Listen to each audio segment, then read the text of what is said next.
Hey, how's it going out there? It's Brandon here.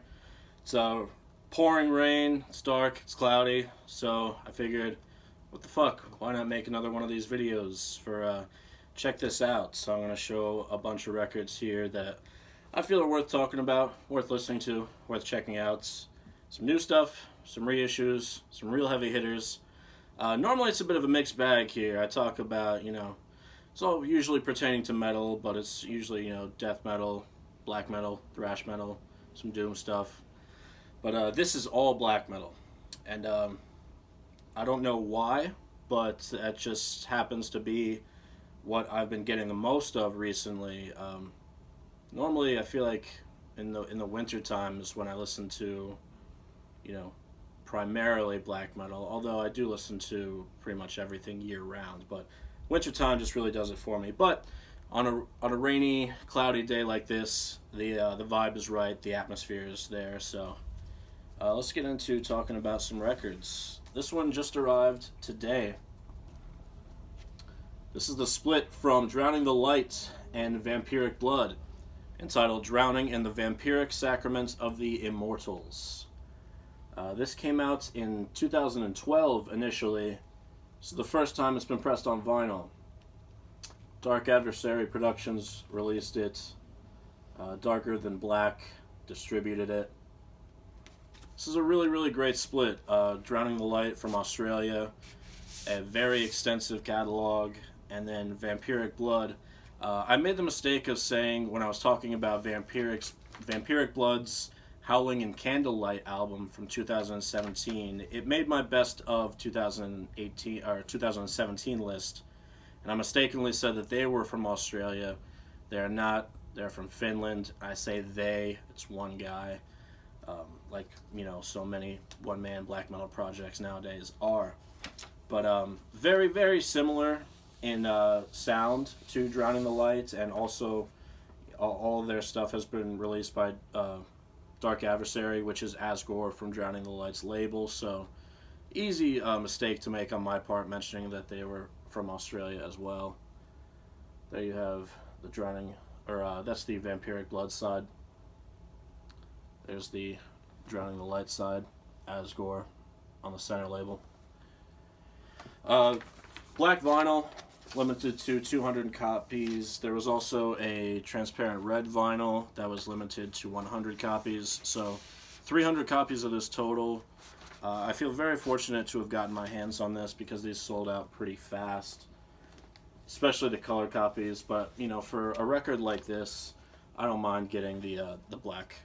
I don't really mind getting black vinyl for any record for that matter. But as far as the music on here, Drowning the Light, you know what you're gonna get as long as you're familiar with that project. Very grim, very atmospheric, very it's not raw in the sense of these raw black metal bands that have been popping up so frequently recently, but it is lo-fi. It's not polished whatsoever. The instruments, you're not gonna find any drum triggers, any overproduction, anything like that. And then Vampiric Blood was a very worthy teammates, I suppose, for this split, because musically very similar to Drowning the Light. I find Vampiric Blood to be a little bit more melancholy, perfect, for in the dark, in the rain, in the snow, nighttime. That's just the vibe that I get, and when I'm listening to it in that sort of surrounding, that atmosphere, it really just hits a little bit harder for me. Fantastic split. Listen to it if you can. I think you're going to be hard pressed to find a vinyl copy at this point for a decent price. I don't know if the CD copy that was originally released back in 2012 is still floating around. And then this one I got a while ago. I don't think I ever talked about it, but since I figured I'd be talking about Vampiric Blood on that split, I'll go ahead and talk about the debut full-length from Vampiric Blood, entitled Ordo Dracul. This came out about a month after that split. There was a Vampiric Blood demo that split with Drowning the Light, and then the debut full-length. Says here on the back, mystical, vampiric, witchcraft. The vinyl copy, again, released by Dark Adversary Productions. Different artwork than the CD, which I personally love. This is more of the same from, if you're going to compare it musically to that split, it's from the same era, recorded around the same time. This one, I was fortunate enough to get a red vinyl copy. Same deal with this record. There were 100 on red, 200 on black. Again, I don't think you're going to be able to find this for a reasonable price at this point. This came out early in 2018, I believe. But very sort of raw, atmospheric, melancholy black metal out of Finland.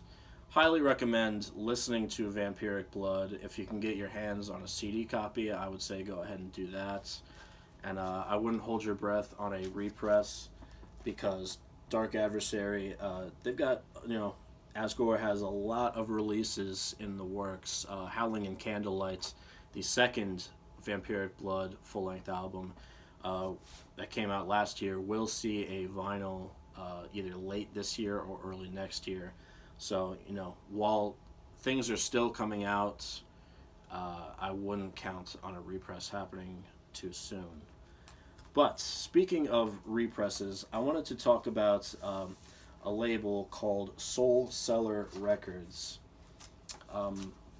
I'm not entirely sure where they are based out of. I believe it is Europe, but there is a store here in the U.S. which you can easily buy their releases from. And they've been doing some of the Gorgoroth reissues. These are my three favorites by far. Under the Sign of Hell, Antichrist, and then most recently I snagged Pentagram. I got these all on black vinyl just because for a band like Gorgoroth, I feel like the black vinyl just suits it. There were picture discs and there were gold colored vinyl that were limited to 100 copies. I had the option of getting either of those. At the time when I looked, all of them were available, but I chose the black even though it was less limited. I don't really care about the limitation. I just wanted a record that fits the music and the cover art best, which was the black vinyl. And I don't need to really talk about Gorgoroth musically too much. At this point, they should be a household name for any fan of black metal. And, even fans in metal, in general, you should have heard the name Gorgoroth by now. These first three records are absolutely classic material. To be honest, it took me a little while to warm up to Gorgoroth. I think it's because I started with the album Insipid Satan, which is not a bad album, but just nowhere near as good as these. And you'll be hard-pressed to find Norwegian black metal as ferocious, as uncompromising as the early Gorgoroth material. And with these reissues, just, there's nothing in the sleeve. It just comes with the record. No poster, no colored vinyl, no download code, no die-hard editions. Just plain and simple, straightforward. And I really, really appreciate that sometimes. I feel like nowadays, the colored vinyl craze and the die-hard editions and the patches and pins and posters and all that extra stuff that isn't always necessary and, sometimes takes away from the focus of the music. So that's why I wanted to talk about Soul Cellar, and that's why I wanted to talk about those Gorgoroth reissues, because they're so, bare bones, minimalistic, and I think for a band like Gorgoroth, that's absolutely perfect. It's a breath of fresh air in this, collector's mania that's flooded with all of this extra shit. It's very nice for a label to just present the music as is, One of my favorite records of 2018 right here. I listened to this non-stop since it came out. Marduk with Victoria. I initially bought the CD version, listened to it in my car like every day for a week, finally picked up the vinyl version. It's been in constant rotation on my turntable. I think this is a stronger album than their previous album. It still has that kind of Panzer Division feel where, you know, the World War II themes are there. Musically, it's way more fast-paced, aggressive. I think, honestly, I mean, it's probably too early to say, but in the grand scheme of things, I think this is Marduk's, like, 14th or 15th full-length album, so there's a lot to digest, there's a lot to choose from, but I could see this being one of Marduk's finest albums to date. And they did what I thought Watain did with their newest album, Wolf Curse, or I forget what the fuck that one was called. Trident Wolf Eclipse. Sorry, but they shortened it. The album is barely over 30 minutes long. There's no filler whatsoever. Highlights for me are June 44, Equestrian Bloodlust, Tiger 1, the title track, the Devil's Song. So many good songs on here packed into such a short amount of time. So it really makes for a great listen. It holds up for repeat listens. It's not something that I easily get tired of because it's over in a flash. And I'm like, wow, that was really good. I'm going to listen to it again. Century Media Records, just plain black vinyl. Comes with insert with lyrics. Band photo. Amazing album. I wasn't entirely sure if we were going to get a new Marduk album this year, so pleasantly surprised by that. And then right from Marduk onto an album that came out of fucking nowhere, and I was so pleasantly surprised by this. Funeral Mist with Hiketum, as this booklet falls out. The same vocalist of current Marduk, Mortus, he goes by a different name, Ariok, for this project, Funeral Mist.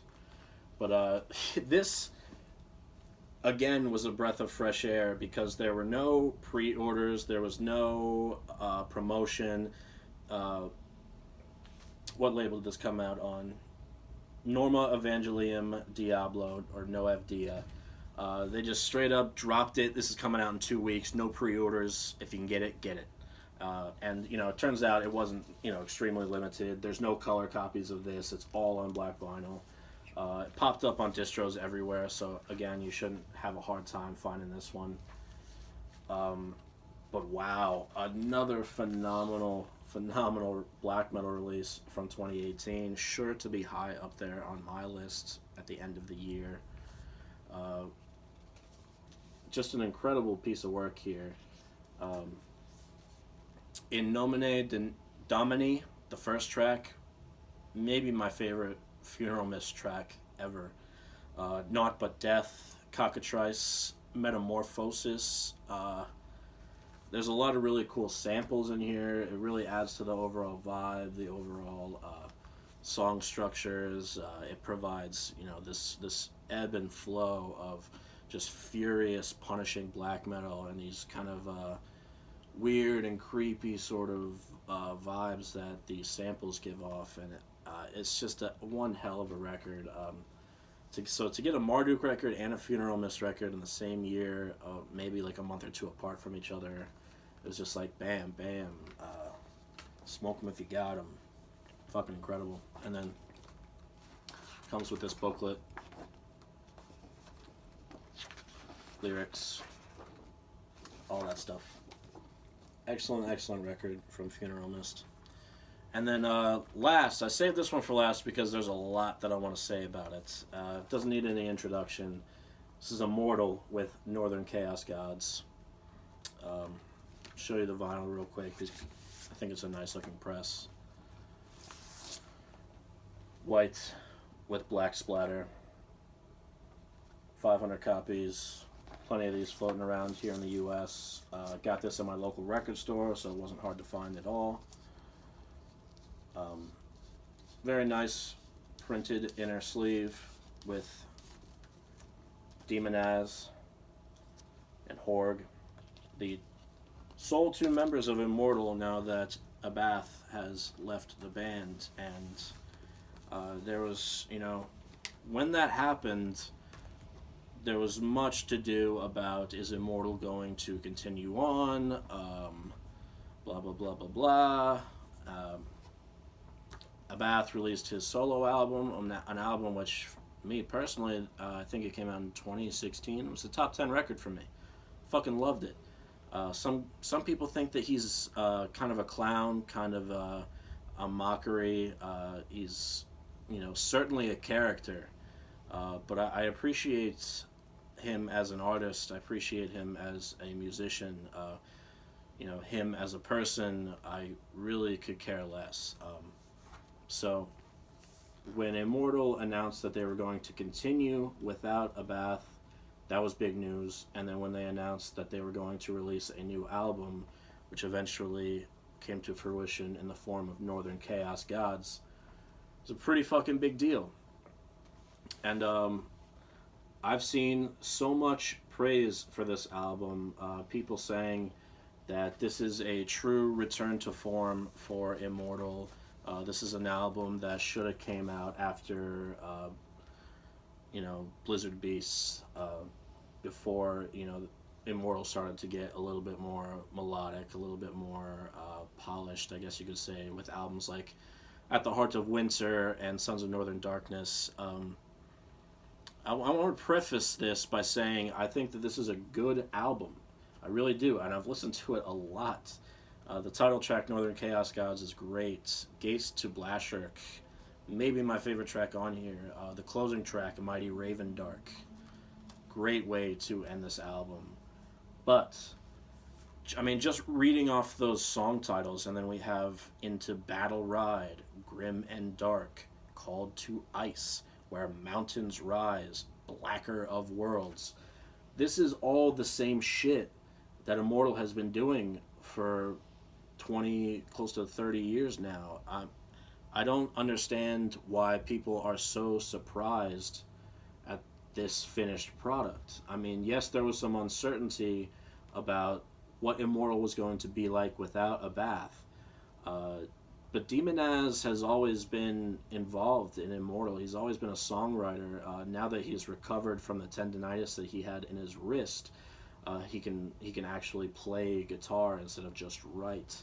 But calling this a return to form, I think is a little bit of an oversell.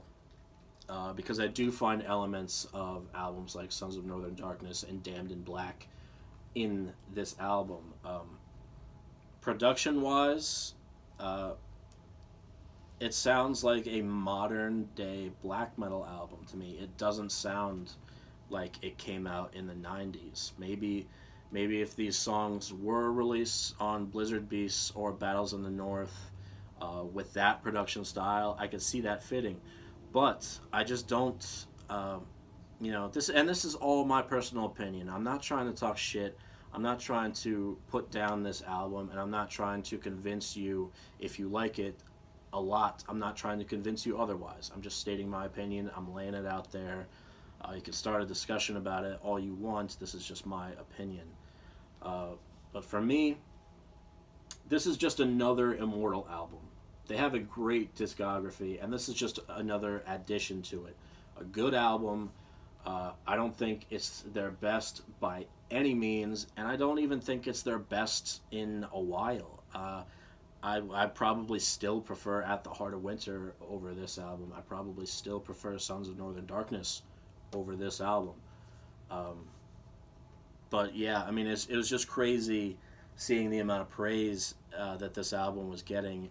Some of it justified, some of it I think was just people were so excited that there was a new Immortal album and it didn't suck.